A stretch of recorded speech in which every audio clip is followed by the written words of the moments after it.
पिछला पाप कर्म आपको अगले पाप कर्म की तरफ धकेलेगा, तो सिद्धांत है। जब तक वो पिछला समाप्त नहीं होगा तब तक अगला सुधरेगा नहीं। जब तक कोई समर्थ भक्त संत आचार्य हमारे पूर्व का समाधान नहीं कर देगा तब तक आगे की बात सुधर नहीं सकती, क्योंकि पूर्व के जो विक्षेप हैं, पूर्व के जो कर्म हैं, वो बार बार विक्षेप बनकर खड़े होंगे।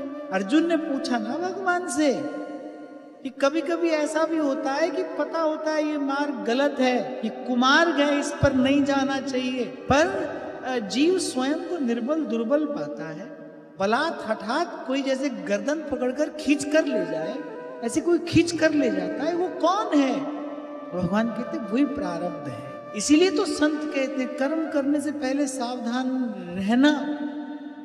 उसका बीज पड़ा तो फिर भाई उसका फल भोगना पड़ेगा। और आपसे मैंने एक बार कहा था, जब भी कोई कर्म आप करते हैं तो या तो उससे सकारात्मक ऊर्जा उत्पन्न होती है या नकारात्मक ऊर्जा। बुरा कर्म करोगे नकारात्मक ऊर्जा उत्पन्न होगी। वो ऊर्जा क्या करेगी? वो आपको दूसरे बुरे कर्म की तरफ धकेल देगी।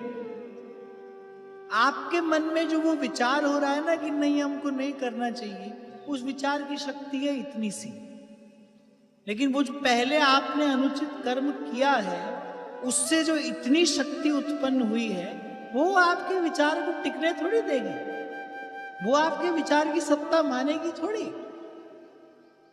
वो आपको बलात् हठात उसी की ओर धकेल देगी। इसीलिए तो इसको दुष्चक्र कहा जाता है, विशेष सर्कल। एक बार इसमें फंस गए तो फिर फंसते चले जाएंगे। इसीलिए संसार को दलदल कहा है। धस गया जीव एक बार, जितना निकलने का प्रयास करे और धसता चला जाएगा। कोई साधारण बात है आप भजन कर रहे हैं, ये कोई छोटी बात है? बहुनाम जन्म नामन्ते।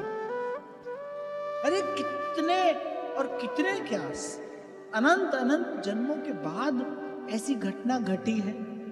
ब्रह्म भूल में भटकते, अरे उदय हुए जब भाग, मिला अचानक गुरु मुझे लगी लगन की लाग। कभी ये नहीं सोचना कि कितना शरीर का सुख है, कितना दुख है, कितना जीवन में अभाव है। अरे वो तो सब सदा से था और आगे तक रहेगा, अगर अभी नहीं संभल गए तो। अभी जो महापुरुषों की कृपा से, संतों की कृपा से जो भजन भाव मिला है, इससे सब निपट जाएगा। गोस्वामी जी कहते हैं मेटत कठिन कुअंक भाल के। कबीर जी कहते हैं सुमिरन से सुख होत है, सुमिरन से दुख जाए। कहे कबीर सुमिरन करे साईं माही सम। सुमिरन से सब होगा।